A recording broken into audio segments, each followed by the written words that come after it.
All right, we're back to another episode of Hempire. I'm once again Pete Bahrenburg, along always with co-host, CEO, and founder of Purewell, my buddy Nick DiFrancesco. What's up, man? It's been a minute.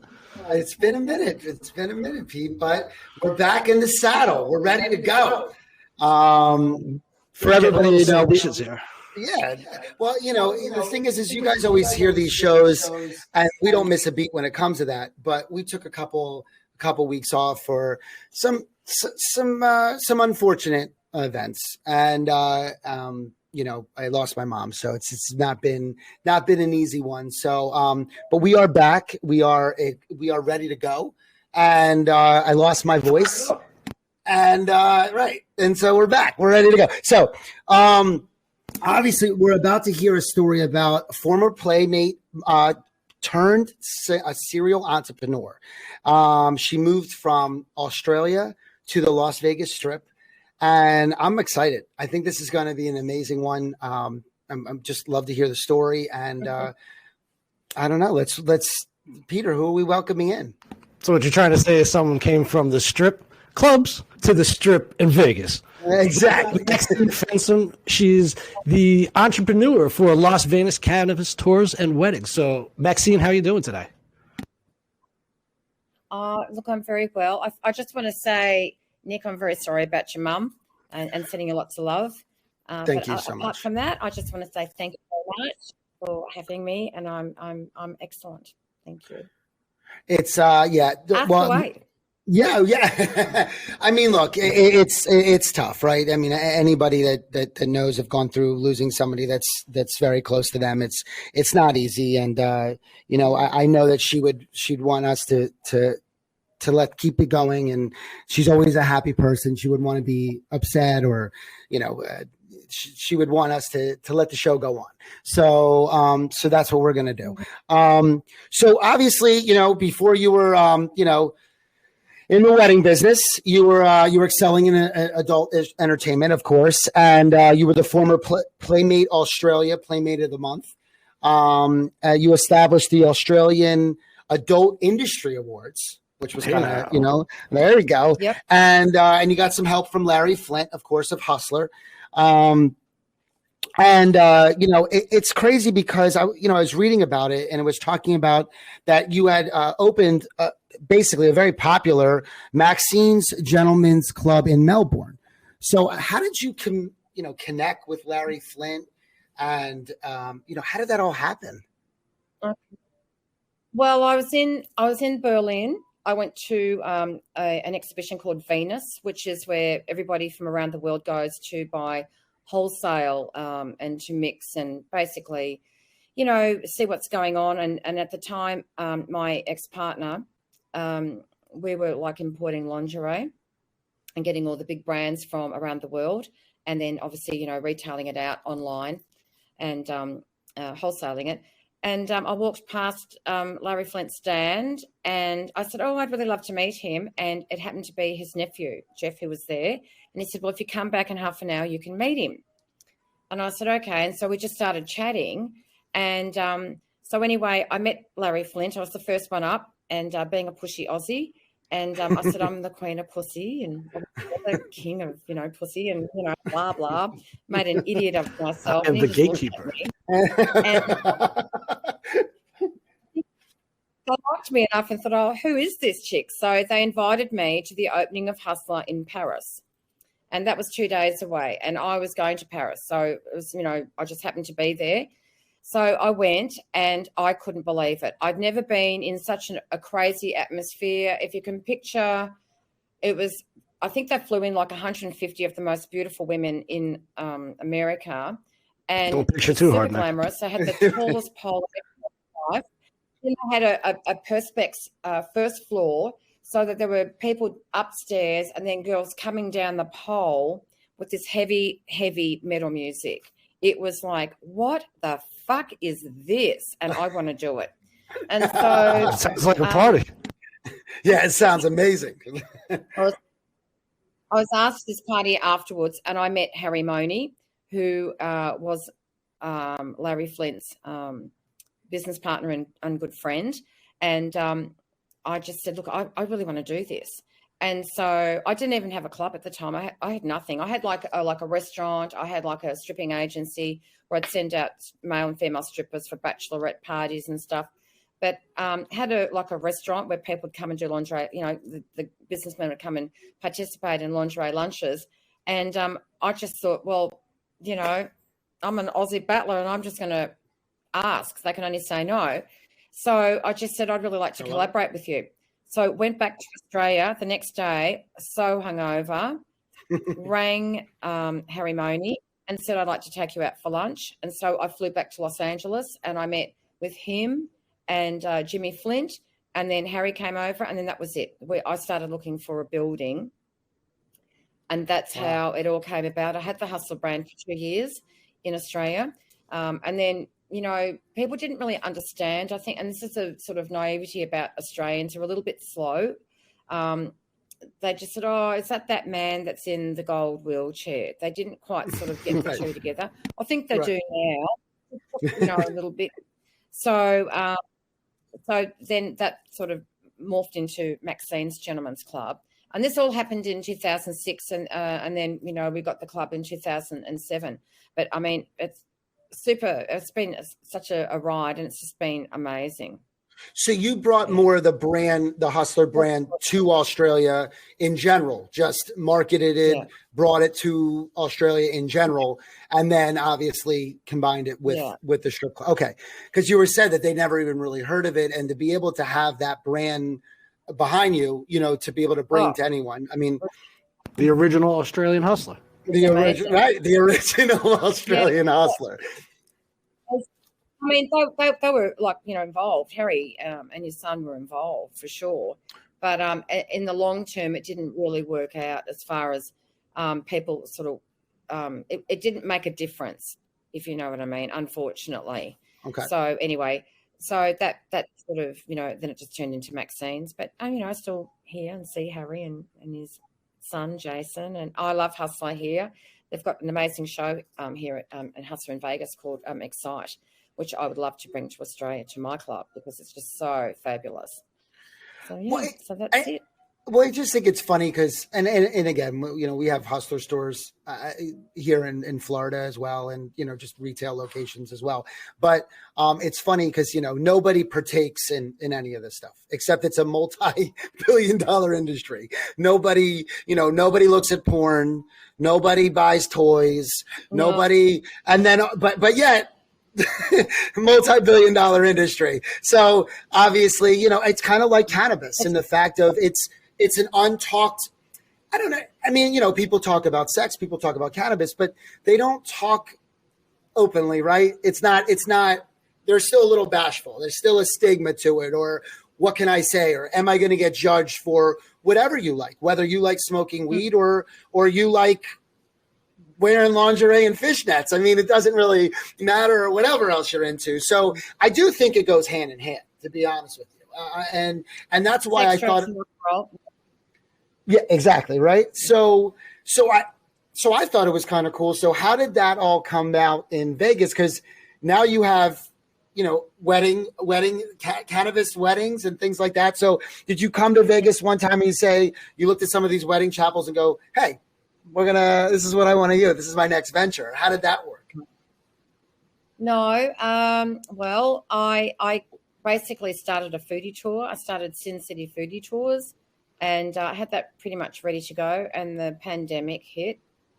And, of course, you know, Melbourne and Australia, they were really, you know, Aussies suffered really badly because, you know, the whole country was really on super lockdown. Yeah, you guys were on serious lockdown. Basically, yep. And so there was no money coming in. So my club was helping to support me over here. And then, unfortunately, my ex-partner died suddenly in our house. And that was right on the brink of the pandemic sort of hitting in Australia. So I couldn't go home because of the pandemic here. And then my dad died 2 weeks after that. So it was like just awful. And then I had no control over. I'm so sorry. I mean, obviously, it's I think horrible. I mean, it was the worst, to be honest. And then I had no control over, anything because I couldn't go home. I couldn't bury either of them. I actually had an ex-stripper that Fucking ridiculous. I'd known for Yeah, years. that is insane. And then, she actually had a funeral home. So what she did is, because there was only 2 people that legally could attend a funeral, so we gathered up as many people as possible. I had an open casket behind the crematorium in the car park to say goodbye to Michael. And Wow. and then, of course, my dad died. So it was just crazy. And then just coping with the circumstances. So that's how it morphed from the foodie tours to the cannabis tours, because I had 2 professors from Boston who called me and said, oh, we heard from a friend that you were starting a cannabis tour. We're coming out. Can you take us out? And so I did. I took them out on the most expensive tour. It was like 7 hours. We don't normally do 7-hour tours. Took them around the dispensaries. I took them back to my house where I had a charcuterie board. They smoked some weed, and then I took them on a helicopter ride. And after that, it was just like, yep. Well, Pete, we know who we're calling when we go to Vegas. You have to come for sure. And then, of course, what happened was VIP and all. government cannabis an essential service, and so everything was open. And then, because with the government paying people money, they were flying here, and you could get a room here for $10 a night. So we were flat chat. So I didn't even have transport, so I just basically hired a little minivan, and then that sort of progressed to getting a 15-seater van, and we have some other transport, and so basically we cater for everything, and I'm so grateful. I did that by the skin of my teeth. I really I used to smoke pot when I was 18, and it was for tobacco, and so things had changed, and it was a real learning curve for me as well. So, but then I partnered up with Planet 13, and they were pretty amazing. But through all this, people were saying, "Oh, we want to get married," and I thought, well, I could do that. So I became a minister. So I'm the queen of pussy, and plus a pastor, a minister. And then I did a course because it's the only state where you have to, obviously because of gambling, that you do a background check and all that stuff. So I did that, and so now I'm a bona fide officiant, and I love it. So with the weddings, we cater for everything from I marry them. We do that at Planet 13 or in a grow house. They can have a wedding reception, large or small. I organise their hair and makeup if they want it. We bring makeup artists in. We do the flowers, organise the clothing. So it's kind of trippy and fabulous and, heartfelt. I mean, this is amazing. So there you go. First of all, fantastic. Thank you for walking us through that, because I was going to say, and you said Planet 13, right? You said because they're the biggest. Well, as far as I'm concerned, they're the biggest show in town in Vegas. I don't know if that's changed, but the world's largest. Yeah, they're the world's largest. Yeah, they're I mean, when you walk in, they're like a resort of cannabis. Yeah, exactly right. But it's funny when you walk in, they even have this awesome. It almost looks like a fish tank on the floor, and you step over, and there's like koi. It's all digital. It's just a really cool place. Obviously, you walk in. It's. I mean, anything you could possibly want. It's a supermarket of cannabis. But just if you're ever down in Vegas, you definitely check that out. And obviously, check out our girl here. So for all your cannabis tours and wedding needs. But is there a lot, what's the most extravagant wedding you've ever done? I mean, there's got to be some crazy stories. Oh, well, definitely crazy stories. But the most extravagant was actually the first wedding we did. It was actually a beautiful couple. She was in a really bad car accident and on, a lot of painkillers and pharmaceuticals. And her partner, they really wanted to get married, but because they couldn't because of the pandemic.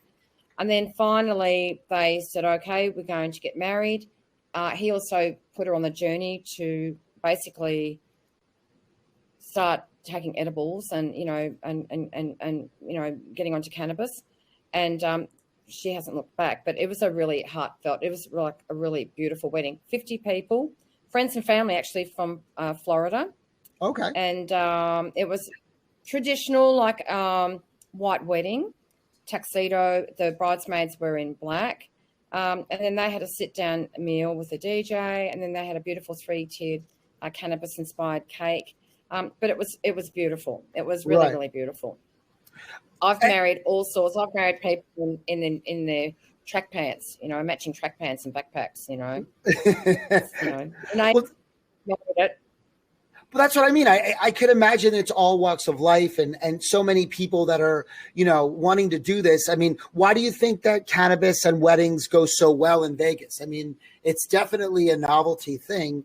And I'm surprised that so many people still go to Vegas to get married because, when you see in movies, you go and elope or you go to Vegas but why do you think that the cannabis market, it's absolutely exploded in Vegas? I mean, Vegas is, I think that everybody Vegas is the wedding capital of the world, as well as the entertainment capital of the world. And I think also it's like the new Amsterdam. It's got all the dispensaries, they're all completely different. They're kind of uber glamorous, uber creative and interesting. I just figured people want to come to Vegas. Maybe they don't want to get married by Elvis Presley or, just do a drive-through. Maybe they'd like me to marry them, in a grow house, which is a trip in itself. Oh, yeah. Or at Planet 13. So, I think there's horses for courses. I think, people get really, really excited about, when we do the tours, they go, oh, my God, when they've basically booked and paid, they're like, oh, my God, we can't wait because they've got this whole thing because it is a taboo and, it has got, there has been a stigma. So for them to sort of go behind the scenes or go into a grow house, or have the owner of Planet 13 take them in the bowels of Planet 13 and show them what's actually going on, the extractions and, where they do their pickup and deliveries and just the whole sort of mechanics of it. It is interesting and it's a new frontier, to be honest. That, it's Are you getting a lot of people that are in the Midwest? Are you getting people from, because, the thing is that people don't realize it. This is not a widget, right? You have to grow it. You have to nurture these plants. There's different things that are going to need. There's different strains. There's different, there's a lot that goes into cannabis. And again, I love the story of taking somebody off of traditional medication, of course, opiates or something else, and now going to cannabis because it's changed their life. And I think that's another kinship, right? Think about somebody that, again, health is wealth, right? But let's say that you're suffering from something and you've been going in and out of doctors and hospitals or whatever. And then here you have something that you try that works great, maybe works better than what you're using, maybe works the same, but there's no side effects. There's no addiction. There's no, just all the things that we talk about on this show, and it changes their life. Yep. And I think that's a kinship to them as well, because they're saying, look, this has changed my life with cannabis. I want this part of my wedding of one of my most sacred days. And having that, then there's always obviously the novelty of it. And then people want to smoke and seeing the grow houses. Yep.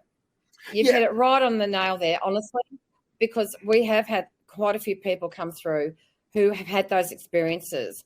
One girl had a thyroid problem and she's now really kicking goals, but you're correct on that. When you look about Big Pharma and you see all those ads, which I'd never been exposed to in Australia, where they have these happy families and, green grass and blue skies, and they're skipping along and they're saying this helps you. And then they say the side effects and you just think, fuck me. Why would you take it? I'm going to ride out whatever I have. I'm going to ride it out. Whatever I have, I'm going to ride it out. And it's gotten worse. Maxine, it's gotten way worse. It's gotten, the commercials are. We have a pill for that too. Yeah, the commercials are so. And it's funny. Just going back up north because obviously for the funeral and everything, but me just watching I'm always watching Netflix, or watching things like that, or listening to Spotify, and listening to Hempire. No, but I'm serious. I'm always doing a lot of commercial free. The only time really is maybe watching football. But football, that targeting market is not pharmaceutical, so we don't get a lot of ads. But any other show, I'm up there. I'm like, Every other commercial is for pharmaceuticals or scaring the shit out of the public of whatever something they might have. So they need to go run and go get a pharmaceutical for it. And obviously we are completely the opposite, right? We want to help people naturally. We're not saying that you should eat like shit and take cannabis and everything's fine. You should take care of your body. You know, you should still eat well. You should still exercise. You should still do all the things that you're supposed to do. Yeah. I'm sorry, what did you say? Yeah, I said it's organic. I mean, it's natural. Right. You know, I mean, you know, there aren't, you know, all the other sort of things that go into, you know, whatever makes up, you know, the things that are being advertised. But for sure, I mean, if I was ill, I would be turning to cannabis 110%. And I mean, I've said to people, I've got like a really dear friend of mine in Australia. She just had a kidney removed. She suddenly had kidney cancer. Wow. Had to get it removed, you know. Wow. But I mean, actually medical has just come out. So, but I mean, I just think unfortunately, we are behind in just, you know, the psyche of it. I mean, I've had people, they'll call me and I go, oh, look, I'm just on a cannabis tour. And they go, oh my God, that sounds so weird. And I go, well, it's not actually. But you see what I mean? The stigma, like it's so weird. It's what's weird about it? It's because it's just the same. Like, well, why would you go to a strip club? Why would you go to or I mean, they even have more, you know, swinger clubs, all kind of crazy stuff. So why do you go to Olive Garden? You know, right? Why would you go to Olive Garden? Right? So it's because of the breadsticks, right? Because of breadsticks. Now, talking about tours. Right before this, we were talking about a little bit of an underground area in Vegas. So tell us a little bit about that. We have to touch on this. Okay, well, I live right on the Strip, so I go for a walk every day, usually either down to the Link or to the Wynn, go and grab a coffee. And right next to that is this big kind of concrete like waterway where, you know, the water comes through, and you're always seeing homeless people down there, and then they get moved on, and then they sort of there, and then we saw this sweet couple who was sleeping on the street, and then we saw them. Oh my God! I don't hear she was smoking a meth pipe.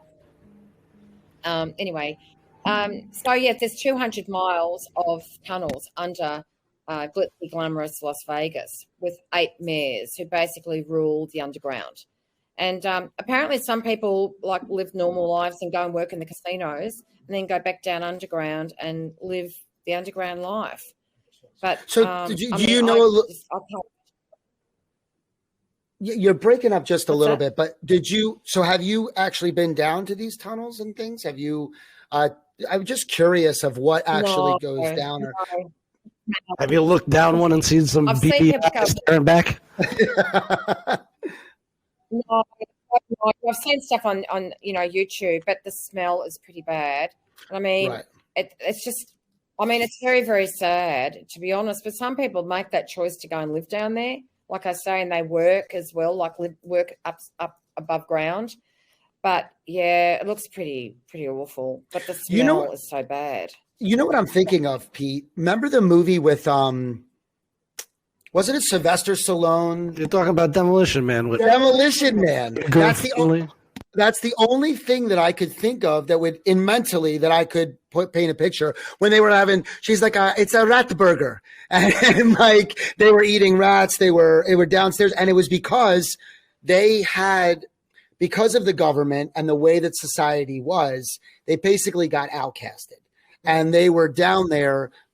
And had their own society, you know, had their own, but that's because of inflation, because of crazy pharmaceutical commercials. No, because of all what's happening now. Right. It's exactly what's going on now. So it is interesting. You know, it is interesting that is known that exists. And you want to take a trip down there and locate some real estate, because you might have to start looking for some places to move to. Right. Exactly. It's really sad. I think it's super sad because, you know, it's abject poverty, a lot of it. And just, definitely. People who just can't, you know, it's awful to see. But you can't look away when you see it. It's just like, oh my God, you know, but keep moving, you know. Right. No, it's just interesting that, you know, I talk about it. And obviously going back to the hustler times and you being, how did you become the centerfold? I mean, how did that all happen? I mean, it was Playboy at first, right? So that was Hef. So obviously you met Hef, and so how did that start? I mean, you have Larry Flynt on one side, you have Hefner on the other. How did you get involved with Hefner? Never done. Okay, well, I actually never met Hugh Hefner. Okay. It just it was Australian Playboy, and there was this photographer that I used to work with called Rennie Ellis, who's since passed away. He was just iconic. And I actually went to a wet T-shirt competition in a beachside town called Lorne. And he was there, and then he gave me his card and he said, look, you know, we are auditioning, you know, women for Playboy. And, of course, I was picked, which was amazing. And I have to tell you, it was the most incredible experience. It's something I always wanted to do. I didn't want to do anything that was too naughty. I just wanted, you know, full nude was okay. But at the time, you know, I had big thatch of pubic hair. So, you know, it wasn't anything sort of like outrageous. The shoot that I did, my mother made all my outfits for me. And I did it in a house that was being renovated. So it was very unsexy. So there was builders and people walking around with my tits hanging out. But toolboxes. Toolboxes. Yeah. It put me on the map in Australia. And then I got, you know, for my month, you know, I had a whole month of like basically, you know, getting the lion's share of all the work, DJing around Australia, wearing, you know, the suit. It was incredible. It was just, I just loved it. And I have to say, I did milk it for everything that I could just to get my name out there. And that pretty much started me into the road of, you know, where I'm sort of at now. So, yeah. And it's kind of the same thing. I mean, now what year? So this was, what year was this that you were? 1987. Okay. So that's my point. My point is this. It doesn't ever change, right? The same things that are going on now with fans only and Instagram, and it's really the same thing, right? You mean you basically were able to springboard your career, you know, because of what T-shirt contest, being noticed, doing a centerfold. It's really the same thing. I mean, it's pretty. I mean, it's just sex sells, right? Yeah. So no matter what, sex sells, right? So, and it's not like that's never going to change. That is, but it's so funny because, you know, you'll go to a restaurant now and nobody wants to serve tables. I serve tables. That's when I was growing up and I wanted to make some extra money. I was a server, whatever, and you know, it's evil. Now, no kid even wants to do that because everybody wants to be an Instagram model and everyone wants to get Insta famous and all this stuff where it's different. I mean, when you were doing it back in the day, it's hard. Well, I mean, I serve tables too. In fact, I clean houses. Like, you know, I was working from when I was 15, and the first time I ever came to the United States, I think I had $200.20 pieces. I mean, you know, that's all I had. Right. But I mean, I've always been a worker. I mean, I've had people say to me, look, you know, you should be retiring. And well, I don't want to do that. I mean, if someone else wants to retire, that's fine. I love to work. I love to create. And, you know, I live and die by the sword as far as being an entrepreneur. You know, I love what I do. I love doing the whole cannabis thing. I think it's fabulous. But I mean, I do have the good, bad and the ugly as far as stories. You know, there's been some interesting characters. But you're right, with the adult industry, it's really no different. I was just doing what was in at that moment. Right. If I, you know, was, you know, maybe I might have been a stripper. I don't know. I don't really.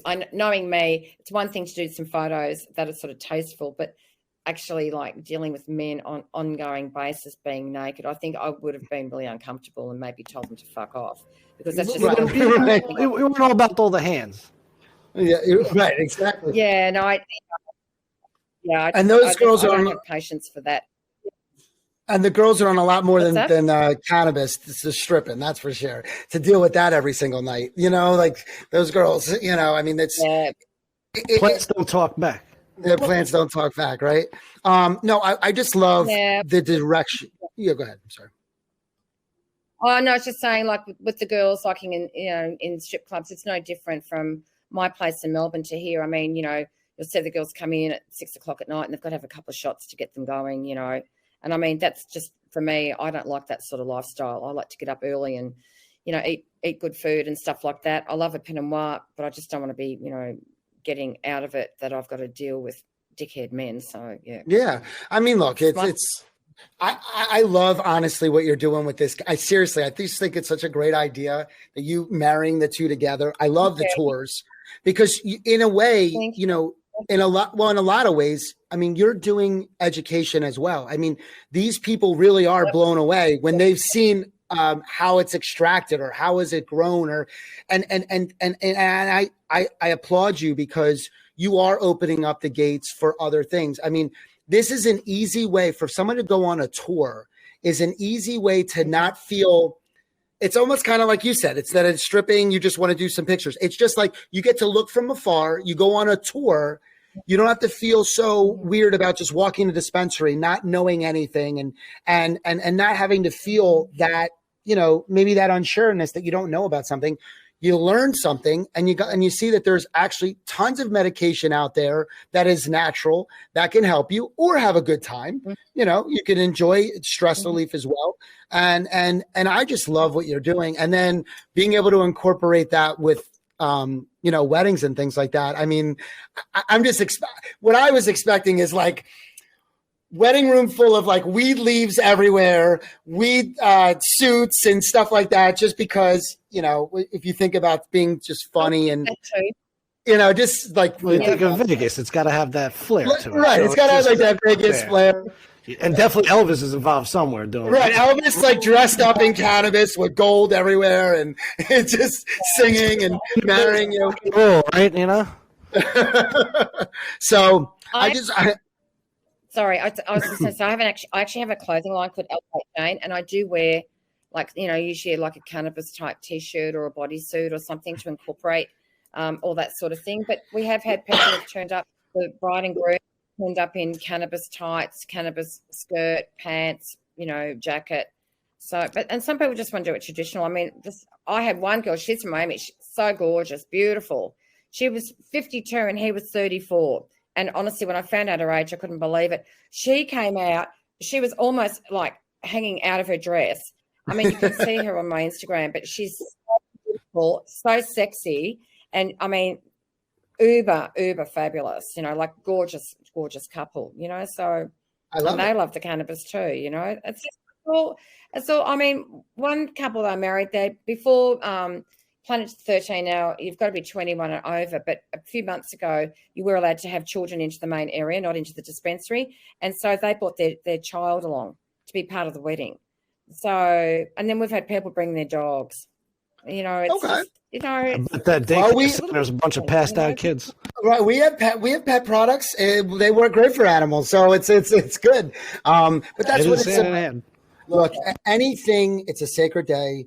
I think, like I said, I love what you're doing. I love the idea. You know, loved having you on, to be honest with you, because it is interesting. You know, people need to get in and look into how life is in many different facets. But I just think this is a great idea. So thank you so much for coming on. Let me take you guys. It's my pleasure. Let me take you guys, you know, on a tour when you do come here. Yeah, absolutely. You know, if you want to give away 2 passes to our lounge tour to some of your guests, you're very welcome. Just let me know, and we'll take them out to a lounge. There's a consumption lounge here too now. So, I love it. Excellent. That's awesome. A bit of fun. So, and why don't you go ahead with one last time, Maxine, just let everybody know where they can contact you or follow you or support you and Las Vegas Cannabis Tours. All right, then. So the website, there's 2 of them, is LasVegasCannabisTours.com and also LasVegasCannabisWeddings.com. They can get me on 310-722-7864. The Instagram is Los_Vegas_Cannabis_Weddings. There's some great shots on there, including, instead of having a toast of champagne, there's the happily married couple having a bong together. And then for the tours, it's Tours Cannabis. That's our Instagram. Or if they just want to follow me, it's Maxine Fensom. Excellent. And if everybody wants to go ahead and follow us, we appreciate the support. Go ahead, subscribe, like, and share over at Cannabis Radio or on any platform you choose, like Spotify, Apple, iHeart, Amazon, any of the ones you like to use. Other than that, you can also go check out PureWell. It's www.purwell.com. If you want 20% off, go ahead and use the code Hempire. Other than that, we appreciate everybody joining us once again. We will be back and keep educating until we see you then.